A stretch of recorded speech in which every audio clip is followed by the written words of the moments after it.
This presentation discusses the construction of literary analysis claims.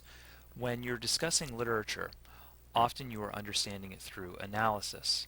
Analysis refers to the understanding of a complex system, a big thing with many parts, by taking a look at one of those parts. Literature is complex. A short story, a poem, an essay, a theatrical work, a play, or a novel.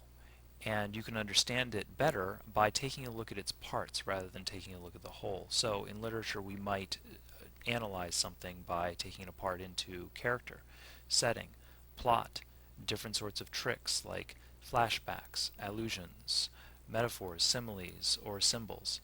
When we construct a literary analysis claim, we're looking at how the author uses one of those parts to create meaning. It helps us understand a complex system by preventing the overload.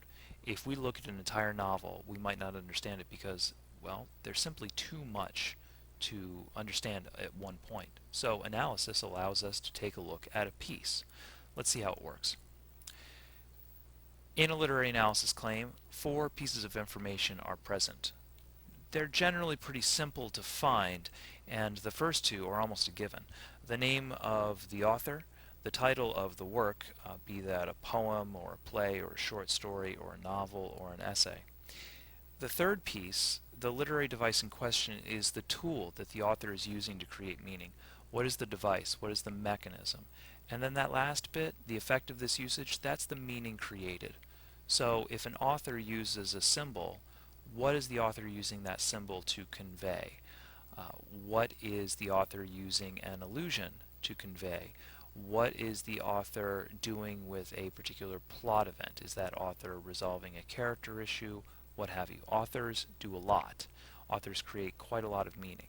So you focus on that one literary device and the effect of its usage. Here's an example of a claim in literary analysis from the novel A Separate Piece.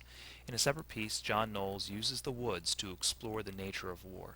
The first 2 pieces of information are fairly easy to find, that being the author, John Knowles, and the title, A Separate Piece. One note: pause for a moment and consider the placement of the author. The author is placed in this sentence as the subject, the grammatical subject of the sentence. If you use the author as the grammatical subject, you're speaking more precisely and you are avoiding all sorts of stylistic problems, such as the passive voice. Unless you feel it's absolutely necessary not to, use the author as the subject of your sentence. Often, throwing the title of the work as an introductory prepositional phrase, as it's used here, is a good stylistic move.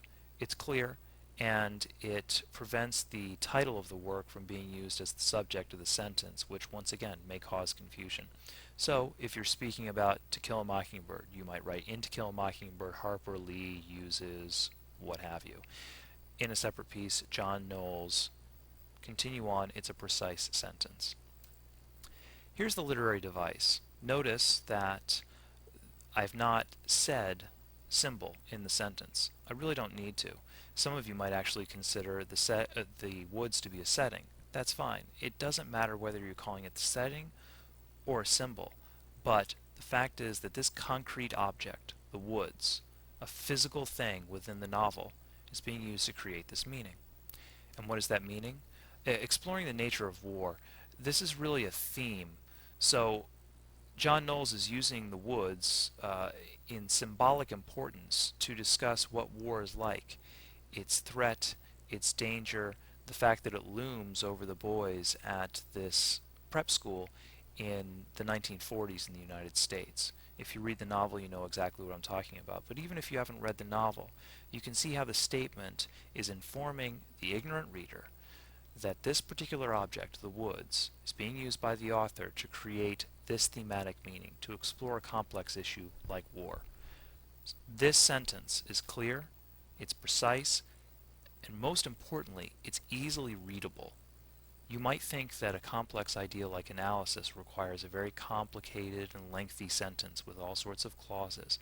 That's not true. An effectively written literary claim will be short and to the point, and a reader will be able to understand it without thinking twice. Something to consider.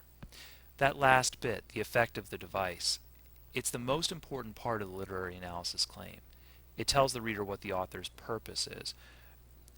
When you get down to it, most readers don't care about a symbol just because it's a symbol.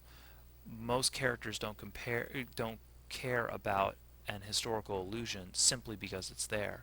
The reader would care about the effect that it has. So what does that symbol do? What's the point? What meaning does it create? Why should I care about that symbol? It'll provide interest to your idea and interest to the paragraph or the essay you're writing.